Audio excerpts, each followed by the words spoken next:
We're back once again, only on its last call. Last call at the alcohol, only on the lastcallpodcast.com. And once again, as always, he is back. And after he settled down the nerves, after a lot was going on, he's been working overtime trying to give tidbits on what's going on with scoops, exactly what happened, and all this kit and caboodle.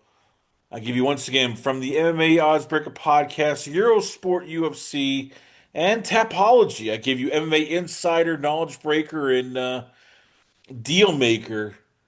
I give you Marcel Dorff. So Marcel, let's start off here. As you said, as we've seen, UFC Mexico. Well, a former champ got dethroned. We have a new star here, which we're going to be talking about. Lone'er Kavanagh. So I did not have this on the bingo card. I will say that I thought Moreno was going to win this fight. Lone'er Kavanagh, basically, I thought was just too green. What the hell happened? And how happy is the UFC that a Welshman now, all of a sudden, 26 years old, they're giddy. They're happy as a schoolgirl here. I mean, yeah, at the same, listen, they're probably happy they have a new guy and on the top of the division. At the same time, I don't think they're happy that Moreno lost, because he's still like their how do you say that? Their poster boy for the Mexican to the Mexican crowd. So that's painful. But yeah, Lone'er did great. Lonnie did great. I mean, definitely the first two rounds he was out striking, and his low kicks were amazing. His calf kicks. And Moreno tried to get him to the ground. Was a lot of cage grinding in 3, 4, and 5, but barely did any damage. And yeah, I mean, I think I was afraid for Lonnie that when it went to the scorecards, it's like maybe the judges gave 3, 4, and 5 to Moreno. That would have been my pick, by the way, but you never know. It's in Mexico, and it will work close rounds. But I think Lonnie deservedly won the fight, and big win for him, definitely after he lost last time against Charles Johnson. It's actually crazy to think now that Charles Johnson has a win over Lone'er Kavanagh and over Joshua Van, and both knockout wins. But yeah, good win for Kavanagh, and very bad setback, to be honest, for Moreno. Does this say more about Kavanaugh or more about Moreno? Because I was thinking about that. Like on one hand, it's great that Kavanaugh won, that he stepped back.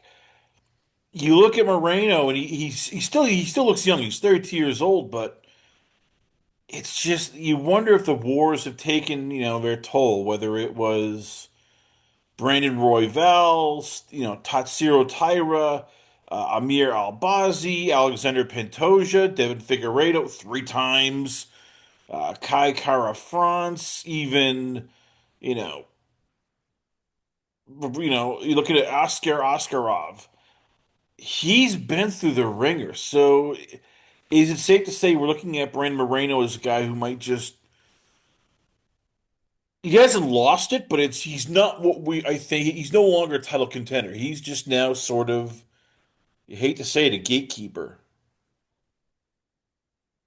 Yeah, I mean that's pretty much it, and that sucks for Moreno. But I mean, it's hard to come back from this one. I feel like, and it's like you're basically losing against a guy who, I mean, who was not, who wasn't even in the rankings, and this was a short notice fight.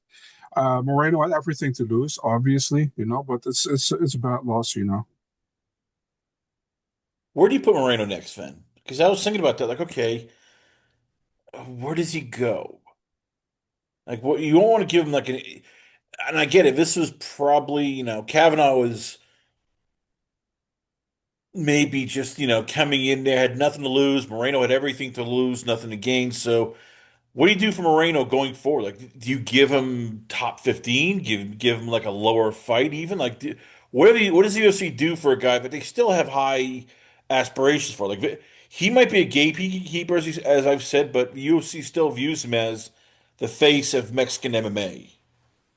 I think Moreno will still get a good fight in the top 10, for sure, But the thing is, like, Lonnie is going over him in the top 15.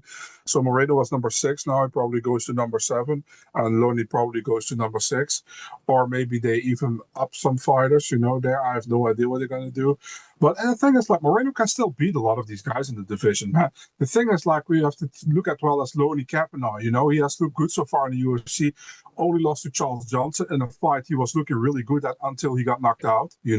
So maybe that was like, I don't want to say this was a fluke because Johnson did great, but maybe that was like that he was getting too comfortable in that fight and he let his defense a little bit go and he got knocked out. And maybe he learned from that, but maybe Kavanagh was already really good. So maybe we underestimated him coming into this fight because he lost by knockout last time. So that's why it's difficult. That's why I want to see Kavanagh against another guy in the top 5 next time. Let's see how he does. If he does well again, then maybe it's not because Moreno is getting worse, but maybe Kavanagh is that good. So I think Moreno will still fight somebody in the top 10 probably. Listen, Moreno has been great for the company for a long time. Plus, I still think he beats a lot of these guys, man. But probably not the top guys, like he lost to Tyra, not surprised by that. But I mean, put Moreno against Scott, put him against Joshua Van, put him against what else do we have? Kyoji will be difficult, but against these guys, these are top guys. I mean, I'm not sure if he loses those fights, man. To be really honest, So we'll see. I'm not sure what's going to happen, but it's interesting for sure. So I'm gonna throw a name out there for Brandon Moreno. Sure. You might not like it because it's putting you on the spot, but Brandon Moreno versus Alex Perez. Listen, man, Alex Perez, my boy, you know that. So I won't mind that. That's actually a fight I would love to see. And even Alex Perez against Lone'er Kavanagh is a fight I would like to see. So I love to see Alex against either one of the two. So yeah, no problem. Meanwhile, as you said, for Lone'er Kavanagh, like what do we do with him? Like I was thinking, do they put him in with Brandon Royval next, then? Do you put him in with Steve Erceg? I mean, you want him. They don't want to just like throw him in there against probably Manel Cape or Horiguchi, but you don't want to just give him a crumb bump. So is that sort of like the happy medium where it's like, okay, we'll give you a top 10, top five-ish guy, but not none of that's just a title eliminator right away. So this is a beautiful thing right now with Lone'er Kavanagh. He hasn't fought anybody besides Charles Johnson and Brandon Moreno in the top 15.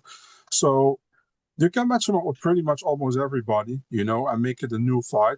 So I don't mind who they match him up with, man. They can match him up with Albazi. They can match him up with Alex Perez, actually.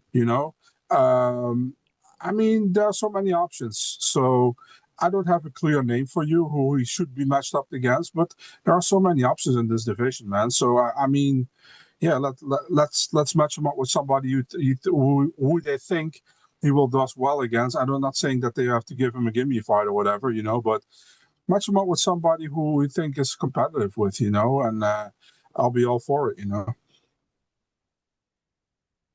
Well, let's talk about the big story coming out of UFC Mexico. The Sure. return of the King. We wrote him off. We kept writing off King Green, aka Bobby Green, and man, he just if you want to talk about a guy who had a great night, King Green just put a beating on Daniel Zellhuber. Second round knockout. I'm watching this fight, and he was. It's like he turned back the clock. I didn't see this coming. You and I talked about like, okay, Zellhuber, this is a fight that the UFC made so that he can get on the winning ways again. Hey, you know what? Okay, he had two tough fights against Esteban Ribovics and Michael Johnson, but hey, you can handle King Green, and nope, the King is back, baby. Yeah, man, I also didn't expect it, but it made me very happy. I love Bobby Green, I always did. And I mean, the is a good fighter. He's a fun character as well, I think. That's not even, maybe even not even a character. That's the way he is. But I think he's a real fun dude. And I always like to see him fight. He's very technical in his striking. and he just annoys a lot of people the way he does it. He kind of tries to get under your skin the way he fights. But I always appreciated it, man. And man, Bobby is such a fun fighter to see fight. And yeah, I'm happy he won, man. Listen, I don't try to be biased, but whatever. But Bobby Green is like an OG. You love to see these guys do well. And man, what an amazing win for him, right? So UFC White House coming up. Yeah. Bobby Green has called out Michael Chandler. Hmm. On one hand, you're like, wait a minute here. That's two guys who might be a little bit past it. Then all of a sudden you think of it like that just screams America. Does that fight get made? I mean, do we get Chandler versus Bobby Green, two guys who, even though they're not what they used to be, they're still fun fights, and damn it, they are characters and people. They both these guys have a following. They have a fan club. Yeah, man. I think the thing is, like Dana said already. I think that the how is that, the White House card is done. But if they're not, yeah, I love it, man. I would love it. That's a fun fight. So I'm all for it. Like you probably are really surprised that I'm all for it, but I'm all for it. Yeah, for sure. Meanwhile, what do you do with Daniel Zellhuber? Because this is now three straight fights he's lost. And getting knocked out by Bobby Green is not a good look. So on one hand, I get it. Any kind of Mexican fighters they have, they're going to try to keep these guys around. But this is now like, okay, he lost to Green, lost to Johnson, lost to Esteban Ribovics. Like, could this be the sort of him? He finds himself on the chopping block. There are two options, man. Either they cut him, or the other way is like they give him a bigger trash can than the trash cans I have outside of my house. So it's one of those two. And I don't know what the UFC is gonna do, but I mean, this was, and no disrespect to Green, but the UFC definitely expected to sell Huber to win this fight. And he shit the bed again. It's not the first time. Um, yeah, I wouldn't be surprised if the UFC cuts him, but I don't, because I don't think he's on 10+10. So yeah, and it wouldn't be like, let's be honest, I don't like to see people getting cut, because you're basically losing your job. But it wouldn't be undeserved if he gets cut, because he has looked really horrible since that Ribovic loss, I think. But also remember when he debuted in the UFC against Trey Ogden, he still looks like that pretty much. So yeah, I wouldn't be surprised if the UFC cuts him. I hope for him not, obviously. I never hope anybody gets cut, but I mean, you couldn't call it undeserved if they cut him. Does Green get enough credit? I was thinking about that here because I'm looking at his record, and it's if you look far out, it's like okay, he's 15 and 12 at UFC, one draw, one no contest. He's almost a 500 fighter, and then you start looking like, wow, wins over Jim Miller, Grant Dawson, Tony Ferguson, Ally Quinta, not Narasa Hopquast, you know, Clay Guida, Eric Koch. I mean, he only loses to great fighters, or very good fighters. So I mean, does he get enough credit? I mean, I know the hardcores love him, but for the casuals, how much do you look at Bobby Green and go, he's a damn good fighter, and if he had probably better match selection, he probably would have gotten maybe a title shot by now. I mean, the casuals, 9 out of 10 times are a bunch of cunts. So who cares what the casuals think? But I mean, overall, I think like from the hardcore fans, definitely gets a lot of respect, and I think he deserves that respect as well.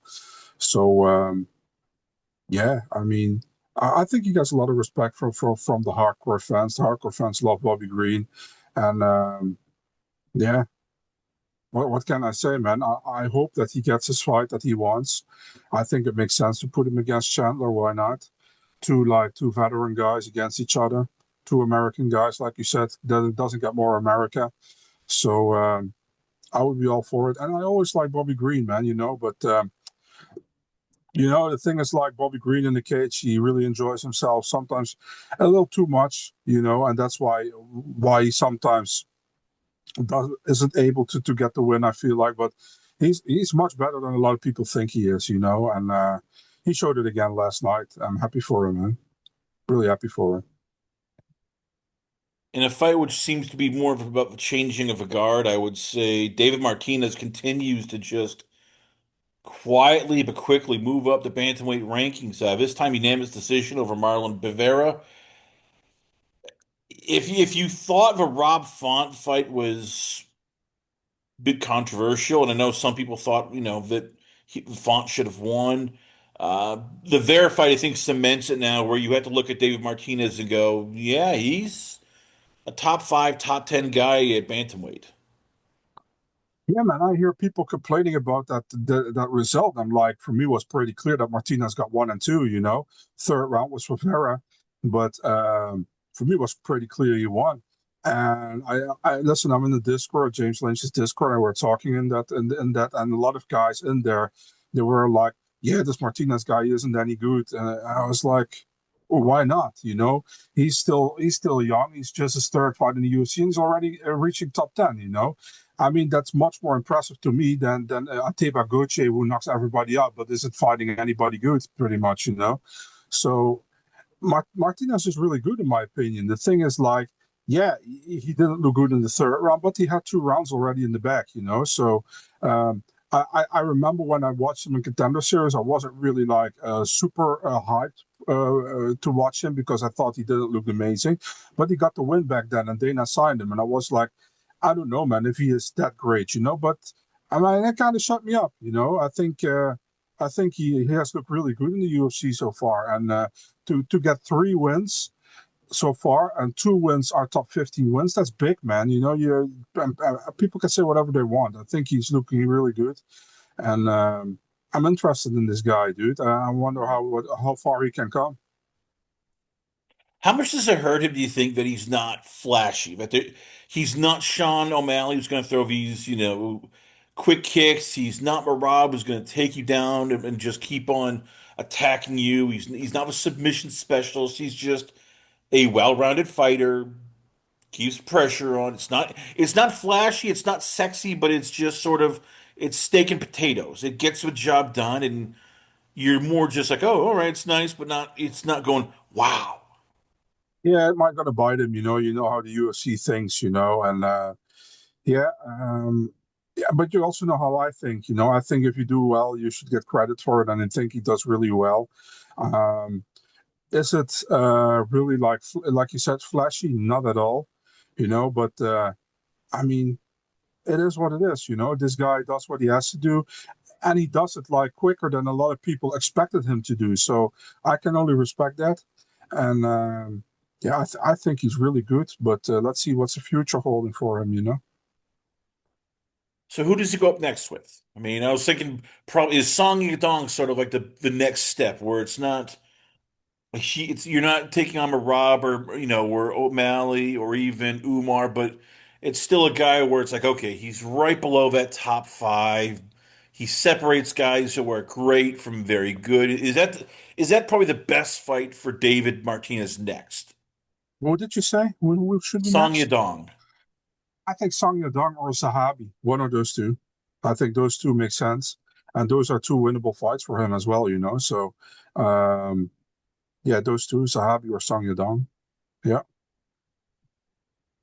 Could you see Dave Martinez fighting for the title soon? Is that all of a sudden something I was thinking about? Like, holy crap, he's wins over Vera, wins over Font. If he beats Song or if he beats even Davison Figueiredo, like you could fight for a title soon. Is that out of the realm of possibility?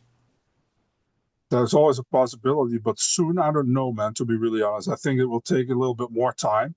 But I mean, there is definitely a possibility that happens, because he's really good, like I said. But soon, I don't know, man. That's a really difficult question. It depends on what's happening with other guys in the division, pretty much. But yeah, maybe in the near future. What do you do with Marlon Vera? Because it's again, it's a guy who is on paper, it's like, okay, he's lost five out of his last six. Hmm. But it's not like he's getting knocked out. Like, and again, Sean O'Malley, there were a lot of people I know who thought he should have won that fight. Corey Sandhagen, people thought, hey, he should have won that fight. Eamon Zahabi, Davison Figueiredo, now Martinez. There were people who it's like he does just enough to go, well, he should have won that fight, but he doesn't. Like, what is it about? Is it his style, but the talent? Like, what is it about Vera that he just can't seem to ever get those close fights going his way? I mean, to be really honest, the only fight I thought was close, what that Cheeto should have won, that was the Song Yadong fight back in the day. I don't think that he won against Sean O'Malley, the second fight, not even close. I know he lost to Corey Sandhagen split decision. I think that was ridiculous. That was a split decision. That was a clear unanimous should have been for Corey. Um, yeah, it's like the thing with Vera is that he always starts too slow in a fight, and he's always behind for a couple of he's always behind on the scorecards, and then he, at a certain moment, he finally knows how to get into the fight, and then he gets it going. You see, last night as well, So I think Vera is decent, but I think Vera is stagnant right now in the division. And I don't listen. I like the guy, but I don't think he's getting any better. I think this is his top right now. And I always like Cheeto. He's a good dude, family man. Um, but yeah, it's going to be difficult, man. Got to be honest here, right? So where does he go? That's the question. It's like, all right, do you Peyton Talbot, Montel Jackson? Like, you hate saying it, like, oh, you really got to drop him, but it's like, well, kind of have to drop him now because he's sort of again, it's like he's a gatekeeper, and you feel bad because if he just could get started going early, he probably wins half those fights. But as you said, is this it for him? Is this it for top 15 fights for him? I don't know if it's it for top 15 fights, but pretty much I think probably, because the UFC gonna try to build other guys off of him probably. So yeah, probably is it for him, and that sucks for Cheeto, but it is what it is, man. You cannot lose so many times, and now he's also losing to guys who recently came into the bantamweight division, top 15. So yeah, I wouldn't be surprised if this is if they give him now somebody not ranked next. All right, let's talk about the fight of a night, in my opinion. Mhm. It was we complained about women's fight, but well, about women's MMA sometimes how nothing happens. It gets kind of boring at times. This is not one of them. This is a throwback to the old days where you went, oh, well, holy crap, the women stole the show. Regina Tarine on 3 days' notice took on Ernesta Caracada, aka Heavy Handed, and UFC was probably very happy. They got a new Mexican star, a 21-year-old who fights like a veteran, and God damn it, these two, they threw leather. They did not, from the start to the end, it was just rock'em sock'em robots a bit. Yeah, I mean, this was a very good fun fight to watch. If you look at like Carrot Skata, she lost to Stand and Bang, as you could see, and Tareen. The funny thing with Tareen is like she was supposed to be on the Contender Series last year. She was supposed to actually fight this Jay/Chavez girl, and she pulled out, or she got taken out of the Contender Series by her management back then, because the management was like she deserves to be in the UFC immediately.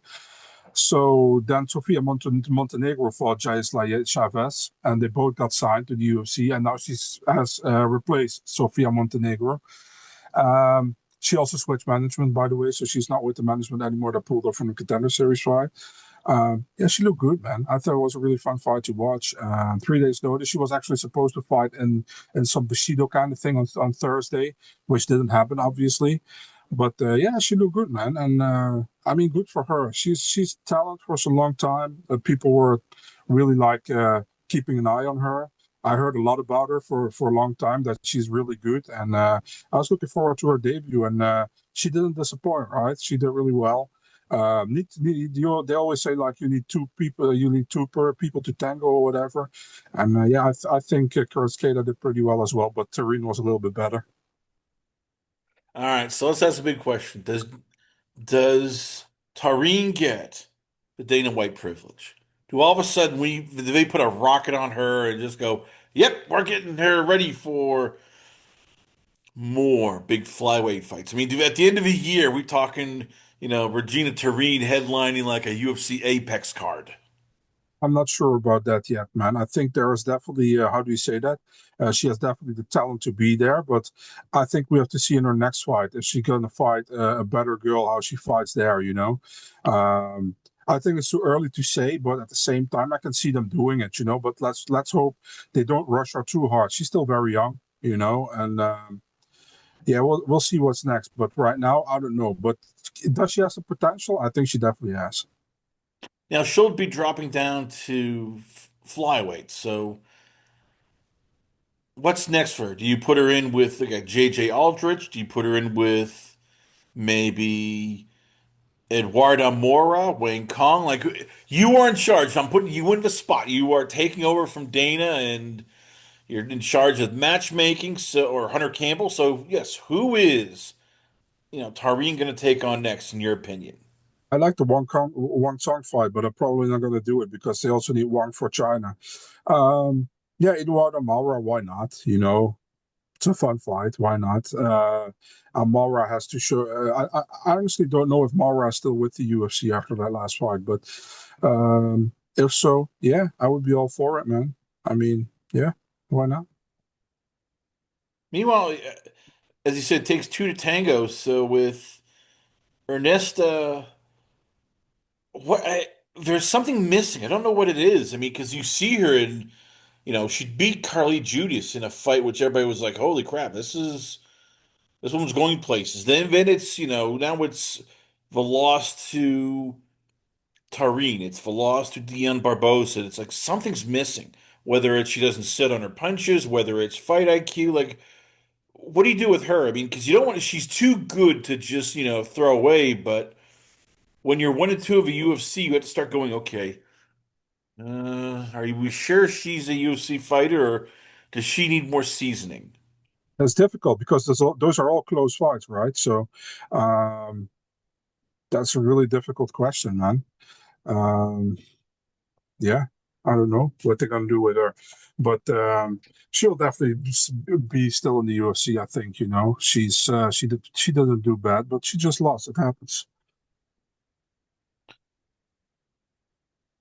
Let's go to the rest of the card as we had on the main card. It was none other than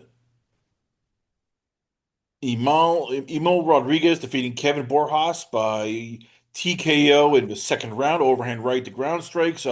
Rodriguez improves to 7-0. Borjas drops to 10-5.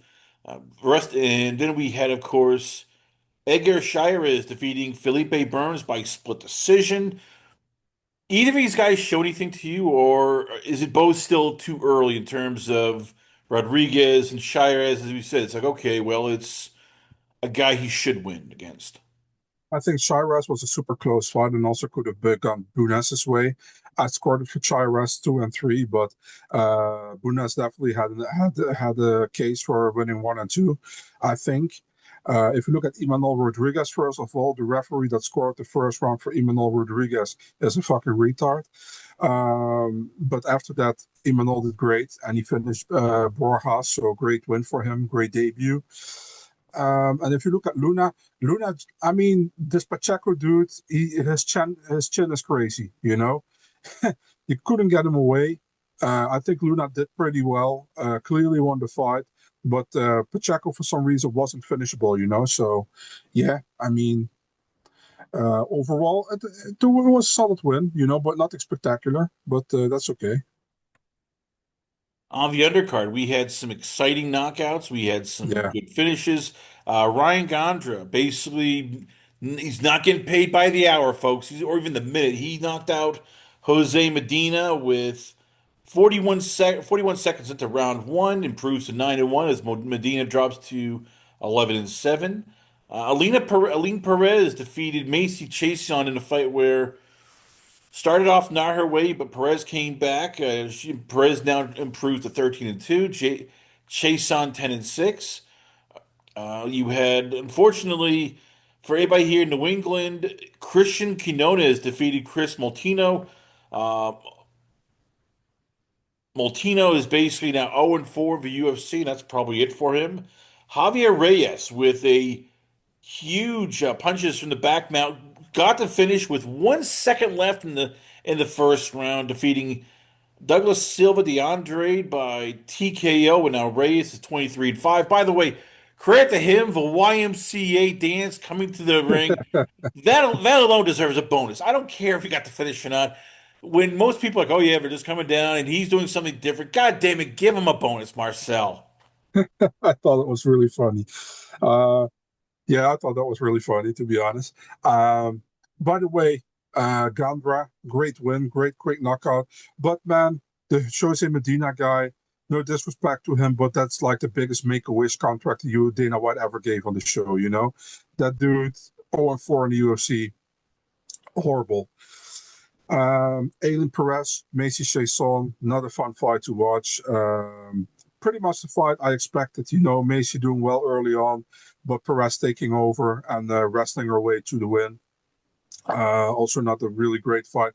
We got the Reyes guy, like you said, started really wobbly, almost got officially didn't got dropped, but I thought he got dropped. You know, and then he came back. Good win for him, you know. And Moutinho, man, I was like, this is finally a winnable fight, maybe for him, for Chris Moutinho. Man, was I wrong, you know. Great win for Quinones, you know. Barely had a scratch on him. Yeah, I mean, overall, pretty fun prelims as well. I think, you know. I enjoyed it to watch. Also, don't forget Yeah, I was gonna Damien say then P. we have the first two fights, which really just set the tone. You had Yeah, Francis Marshall, nothing fancy, just double A takedown, took his back and submitted Erica Silva yeah. 229 into the first round. Marshall looks like a guy who could make some noise at 145, and then Damian Pinos once again. TKO jab right cross to where Schultz dropped him like a bad habit. Pinos improves to 9-1. Which of these got, when you look at Pinos and Marshall, which of them do you have more of a higher ceiling for? The It's, middleweight knockout artist or the 145 wrestler? Yeah, that's difficult to say, man, because I think there are like Damian Pinas is pretty new in the UFC, you know, so we have to see more of him. But I was really happy to see him do so well, you know. I think he's a fun guy to watch, and yeah, I mean, I have some hopes for him, but I need to see more. You know, we still need to see more. That's always the thing. I need to see more of his, and but if he can keep going like this, that would be interesting. You know, and he's from Suriname and from Aruba, so special eye on him, of course. You know, since the Netherlands or the Suriname and Aruba has always had a great connection or a big connection. So yeah, that's interesting as well. But I need to see more, man, before I can say like what his ceiling will be. I have no idea yet. All right. Well, we gotta get to the big story of the weekend. Mhm. Arman Tsarukyan. You know, he basically just wanted to have a wrestling match. They told him, okay, just you have momentum. You know, there's a groundswell for you to get a title shot. So he decides, okay, I'm going to do a wrestling match at Real American Freestyle 6 against Giorgio Poulas, and a brawl started because Sarukian basically started punching Poulas at the end of the wrestling match. Marcel, what the hell? You try to love Sarukian, and it's almost like he sabotages himself here every time, like headbutting a fan, pushing people, throwing punches. I know he's your friend, Marcel, but what's going on? He just it's almost like you can't take him out into polite company. Armin is a hothead, man, and sometimes that gets the better of him. Yeah, it's not very smart. Definitely not with having a title shot right in front of you, pretty much. You know, in the UFC, Dana sees this as well, and I'm sure Dana's not happy with this if he sees this. You know, yeah. What can I say? Just stupid. You know, just stupid. Whatever happens doesn't matter. It's just stupid. And yeah. So I was like, what the fuck is happening? Because this was right after the UFC Mexico ended, and this was on my timeline. I was like, what the fuck, you know? But yeah, it is what it is. Like here's what I don't get. Tsarukyan won. He actually beat Pulas in the wrestling match. So Yeah. okay, you've won. You've gotten, the upper hand. And nope, he has to then start punching him. There was a brawl. Officials came in. So let's ask a big question. Does Dana White finally cut him? Because you know that Dana's never been a fan of his since the pullout with the back injury, the shoving of a fan. This just seems like Dana giving Ambi ammunition to go, you know what? Screw it. I don't care if he's your friend, Marcel. Arman Tsarukyan has been fired from the UFC. You know that Dana wants to do it. He hasn't fired, he hasn't had a chance yet, and this just solves all his problems. Oh, like, oh well, wait a minute here. I don't want giving Arman a title shot. Hey, I could just fire him because, god damn, he started a brawl at a wrestling match. You won't fire him, man. I don't think so. It didn't happen in the UFC, so he won't fire him. But I mean, Arman doesn't make it easy for himself. Um, that's pretty much it. He doesn't make it easy for himself, and I think it's. I mean, if you want to fight for a title, don't do this shit. I mean, I don't mind. It doesn't hurt me, but it does hurt himself. Because the UFC is like, this is why he will probably never be, if the lightweight title will be fought in the White House or whatever. Or what? Imagine they do, like, let's say they do Ilya against Gaethje in the White House, and somebody gets injured, and they need somebody. Armin won't be called because he's a liability for them, if he does this kind of shit in the White House. So he only damages himself with this kind of stuff. And I hate to see it. I'm a big Armin fan. I've always been. But it's just stupid. Whatever happened is just stupid. Like as again, it's the punching. You need him after the match, and I get Yeah. it. There's tempers. So, what's the punishment then? Because UFC has to do something. Because this now became viral, and again, if it was Dana White privilege, yeah, nothing happens. But when it's somebody that Dana does not like, Well, it didn't happen in the UFC, man. So the UFC doesn't really have to do anything. yeah, It but they're didn't going happen to in the UFC. Marcel. You know that. You and I I'm both not know. sure. If this was Sean O'Malley, yeah, nothing gets done because it's Armin. Something's getting done. So what do you think actually happens? Maybe he has to wait longer for even the title shot, that the UFC, that Dana says, like, you're a liability, something like that. But I'd be surprised if Dana comes up with something here, man. I don't think he really cares that it's outside of his company. So, but man, I mean, it's just stupid, man. Imagine, like, you're close to title shot and you do that. Why would you do it? You know what I mean? So, but that's why I'm probably not a fighter. I don't have the fighter brain to think like that. But yeah, I think it's really stupid, but that's my opinion. Or what am I? If he does get fired, will you Yeah, be launching a protest? Will we see Marcel Dorff on the outside the UFC, offices going, hell no, I won't go. Reinstate Armin. Will you be fighting for Armin's job?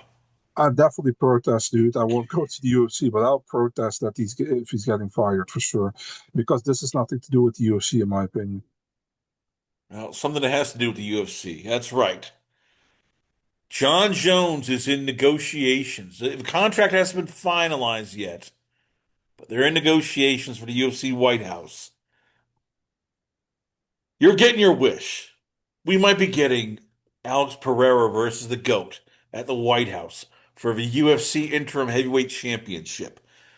I know you. So, is it going to happen? Do you feel this is going to happen? I think Alex Pereira fights Gan next. That's what I think. But I know that the UFC wants Jones versus Pereira. If they can make it, they will definitely make it. Um, it's possible, I would say. It's possible, but I have no knowledge about it if it's going to happen or not, so I cannot give you a clear answer to that. But it's definitely possible. I've heard before that the UFC wants this fight and that they're in talks doing this fight. But at the same time, I don't know if there are any, like, how do you say that, developments in the negotiations or whatever. So I have no idea. So Are you yeah, excited though? Because this is the no. GOAT, and I know that there was a falling out, and you were like, no, I want him gone. Uh, He's dead in my eyes. Now all of a sudden he may be back, and you're going. All right, we need to make up. I I Like, gotta I tell will you, send a bottle of Pappy Van Winkle just for you to John and go, you know what? From Marcel to John, I apologize. We can get to sit down at the White House, Marcel and John hugging it out. Like, you can get your goat back. gotta be really honest. I don't really care for the fight. I like it. I don't mind it, but I think Jones beats Pereira. N- no problem, to be honest. So, listen, Jones has to get one takedown and he wins that fight, in my opinion. So, is it really appealing to me? Not particularly. Do I want to see this fight? Yeah, I don't mind. I know a lot of people actually want to see this fight. So, yeah, why not? Let's get it out of the way, put it on the White House card.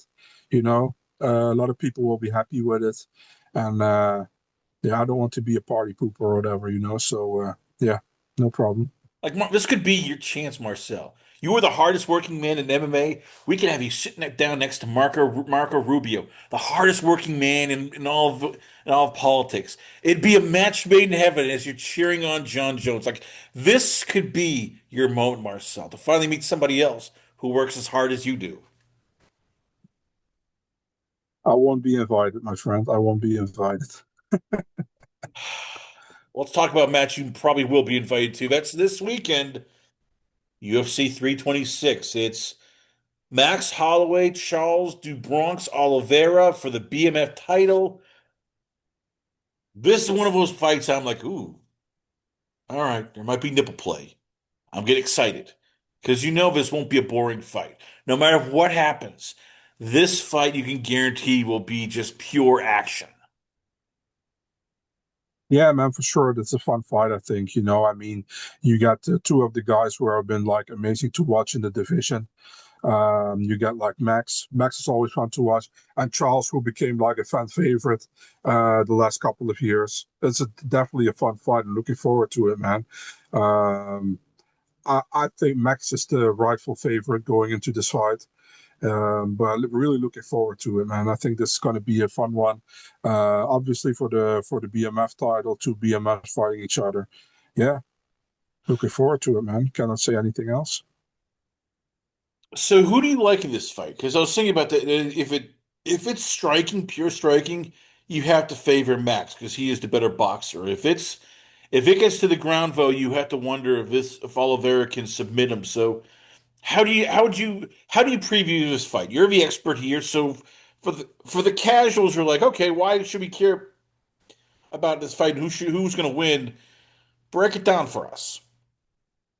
Um, the thing is, like, if you look at these two guys, Oliveira definitely has an advantage if it probably goes to the ground.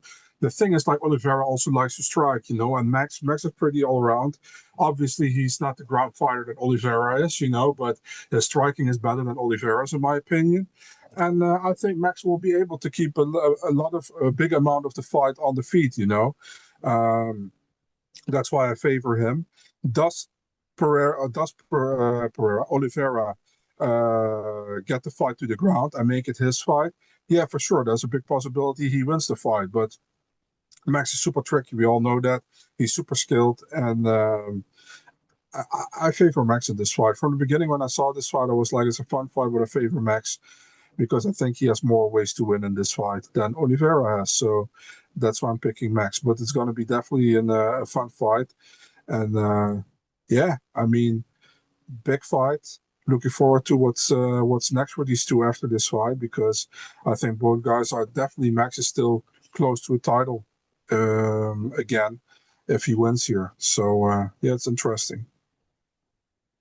If Max wins, do you put him Yeah. as one of the top 25 fighters of all time in UFC history? Because you look at his record at featherweight, and before Volkanovski came around, he was, you could argue, the GOAT at 145.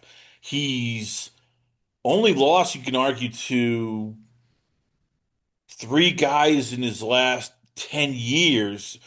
Taporia, hey, right now the GOAT of 145, 155. Volkanovski, which several of those fights were so damn razor close, you could have argued that he maybe won two out of them. And Poirier, he went up a weight class. So if he beats Oliveira, do we start looking at him as, hey, one of the top 25 best fighters of all time?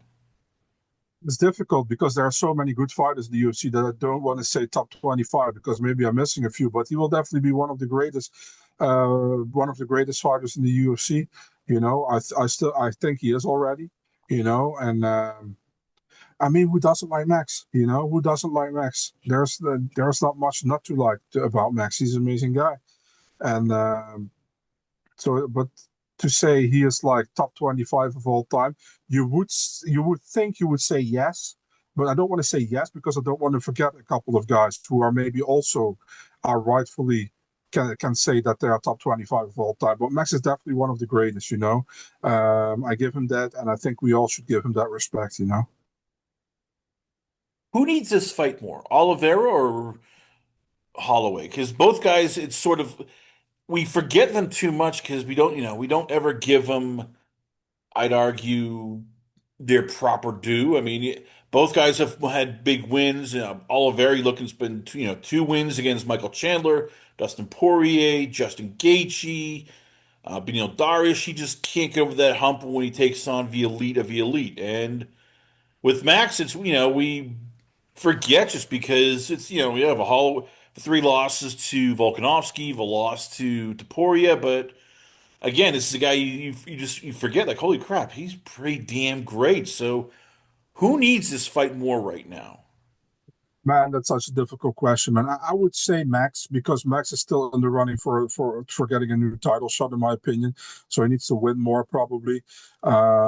I don't see Oliveira making a run anymore for a title, to be really honest. But that's my personal opinion. A lot of people will be pissed off I say that, but that's what I think.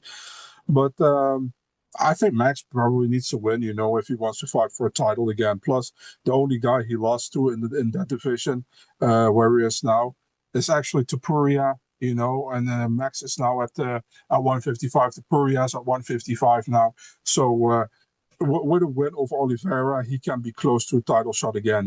So I think definitely Max, man. Yeah. Co-main event has been announced. It's Cairo Barajo versus Reinier de Ridder. So let's start out. Let's ask a big question. Is this a crossroads fight for de Ridder? Even though I think he got a bum deal the last fight, and people saying, "Oh, he quit in the stool." I don't think he quit. He just got gassed out. But is this a crossroads fight in terms of him being a force or even a top guy at 185? He clearly needs to win this fight, if he wants to make waves in the division. That's pretty clear. He didn't look good, obviously, in his last fight against Brandon Allen. Um, he need, he just needs to win this fight. There is nothing around it. There is nothing else to say. If he wants to go places, he needs to win this fight, and it will be super tough because Caio is not a slouch. He's a good fighter. Um, yeah, I mean, this is going to be a very difficult fight. I feel like this is not a fight you want to come back off after a loss. I think, but yeah, we'll see. All right, you know how it is. Each when you were in fight camp, you look at how like a last guy lost his last fight, and you go, "Okay, I see something. This is what I can do." Hmm. So you are Kyle Barajo, and you look back at that Brendan Allen fight. Is it Can he do what Brendan Allen did against De Ridder, or is he a whole different style from Allen in terms of wrestling, grappling, and just physicality? Yeah, I think he definitely can do that. I mean, Caio is a pretty good fighter. Caio is also kind of an underrated fighter, in my opinion. He looked really bad against Nasruddin Imavov in France, let's be honest. I thought he would do much better in that fight, which he didn't. But there's also a chance for him at redemption, and I'm sure he will go 100% for it, and like I said, man, this is going to be a really interesting fight to see who will be able to crack each other's code. And yeah, I think it really can go both ways, man. Meanwhile, you're Rainer de Ridder, and you look back at that now Sardine Imanov fight. Yeah. What can you take out of that you can, let's say apply against Caballero? Is there anything, or is Imanov just a completely different fighter than de Ridder? Yeah, it's a completely different style, man, I think, so it's it's really difficult to get anything out of that, and also, I mean, I think both guys know each other pretty well, so I don't think there is anything from that, in my opinion. Look at the rest of the card, and the first two fights I'd say are great. We're looking forward to it. The rest of the card, it's nice. And look, granted, this was you could argue like, all right, everything that could go wrong for this fight card went wrong. They had fighter pullouts. They had, it was supposed to be Renato Moicano versus Brian Ortega, and then Ortega got injured, and then it was supposed to be Paulo Costa versus Bruno Ferreira. Costa withdrew. You had even Dusko Todorovic versus Dante Johnson. Todorovic fell, withdrew, and even Gaston Bolanos taking on Ju Sang Woo, and Hmm. you pulled out. So main No, event I'm card still here. looking at right now, you have it I'm is still here. yeah.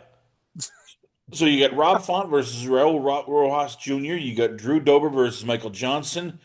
Um, You have Bruno Ferreira against RoboCop himself, Gregory Rodriguez. How is that a good main event card, or is that like, all right, it's nice? It's nice. It's nothing spectacular in my opinion. It's nice. It's okay. It's okay. You know, but I don't expect anything really big if the main event is the BMF title. Prelim, we got Alberto Montes versus Ricky Tercios. Cody Durden takes on Tumen Debere, or the Art of Knockout, Niam Jargal Tumen Derberol. In a flyweight scrap, we got Sumadereje versus Jesus Aguilar, Rafael Hmm. Tobias versus Dayar Nugaze. We have Luke Fernandez versus Rodolfo Bellato, Rafael and Gaston Bolanos versus Jiang Yong Lee. All right. Besides not, and we got Dante Johnson versus Cody Brundridge, Cody Garbrandt versus Long Zhao. Is there anybody on this undercard that you like? Okay, we gotta look out for this guy, or hey, these are some prospects or these some guys I'm looking forward to seeing. Well, I mean, honestly, the early prelims are much more fun than the actual prelims, I think, Obviously, you have Cody Garbrandt, former champion, on the featured prelim against Long Zhao. Um, yeah, it's normally a winnable fight for Garbrandt, but Garbrandt has been like lacking so much as of lately that it's probably a pretty even fight. If you look at Johnson Brundage, Johnson's undefeated. Brundage took the fight on short notice. I mean, Johnson probably a big favorite going into this fight, but never underestimate Cody Brundage. Tour shows against Montes is interesting. Tour shows coming up from 135 to 145, fighting a debutant in this fight. It's going to be an interesting fight, I think. Then a fight between, which I really like. I really like this fight, is Cody Durden against Nyamyargal Tumendemberel. I think it's a really fun fight. Tumendemberel looked great in this last fight. Got the finish there. And Durden is kind of hit or miss as of lately. I really like Durden. I think he's a good fighter. So it's an interesting fight. Then we have Sumudaji against Aguilar. This is actually a fight where you got Aguilar again, and Aguilar is always underrated. I've picked so many times against him, but he always seemed to 9 out of 10 times get the win somehow. And he's super tough. Sumudaji is also a hit or miss guy. Sometimes he looks good, and sometimes you are like, what the hell. Tobias against Nurgozai. Yeah, interesting fight. Tobias looked really good on Contender Series. Nurgozai hasn't looked good in the octagon so far. So you should think Tobias should be able to get the win here, but you never know, man. Maybe Nurgozai has leveled up, and I hope so, because he really looked rough in his first two UFC fights. We got Lee against Bolaños. Bolaños going up to 145. Was supposed to fight Yo Sung Yo, but now he's fighting Yo Young Lee. Also a good fight, I think. Lee is pretty entertaining to watch. Bolaños is pretty decent. Good fight. And Fernandez Bellato, I think Fernandez should be able to win against Bellato. I'm not really, man. Bellato is like 1-1-1-1 in the UFC, which is crazy.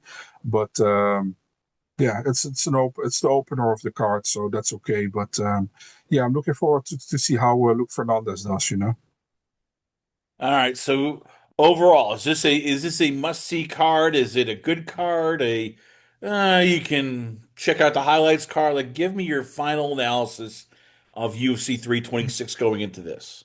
Listen, if you look at the card at its whole, it's a pretty fun card. But the card has little to no meaning if you look at it. Look, Holloway Oliveira BMF title. It's fun. Doesn't have too much meaning to it. Borraio against the Ritter. It's like number 5 against number 6, I think. It's cool, but it doesn't have any title implications or whatever yet right now.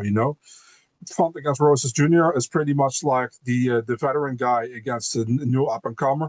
It's interesting, but hasn't have big implications in my opinion. Dober Johnson is like pretty much like a veteran fight. It's a fun fight. It's a fight I really look forward to watch, but doesn't have big implications. And same goes for Rodriguez against Ferreira, man. So if you look at the card at its own, I think it's a fun card, but it doesn't have much. How do you say that? Much to do and if it comes to rankings, upcoming fights, or what's next. If you compare that to 327, which is coming in April, that's a much bigger card in my opinion. So yeah. Well, there you have it, ladies and gentlemen. Once again, we always love having on the show. I give you once again from MMA Oddsbreaker Podcast, Eurosport UFC, and Tapology. I give you the MMA Insider note, let's say Nugget Dropper, and all around insider. I give you Marcel Dorff. So Marcel, once again, where can fans check you out at? Where is the X, Instagram, Facebook, the podcast network? Where can fans check out your work? Big Marcel 24, Twitter, Instagram, Eurosport.nl, mixed martial arts sections for the articles. I have a podcast with Adam Martin and MMA Oddsbreakers live section. We will be live on 7:30 p.m. tonight, Sunday or Monday, Sunday night, 7:30 p.m. I don't know if this is online yet, but we will there. You can watch it back if you want. And we will go live probably with Alex Bahunin to preview UFC 326. Yeah, that's pretty much it, man. Chris, as always, thanks for having me. Always fun talking to you, and looking forward and to everybody's listening. Enjoy the fights next week. Marcel Dorff, ladies and gentlemen, once again, always honor and pleasure to have you on the show. We come back. We got a lot more going on here, only on it's Last Call. Last Call of the Alcohol, only on the Last Call Podcast.com.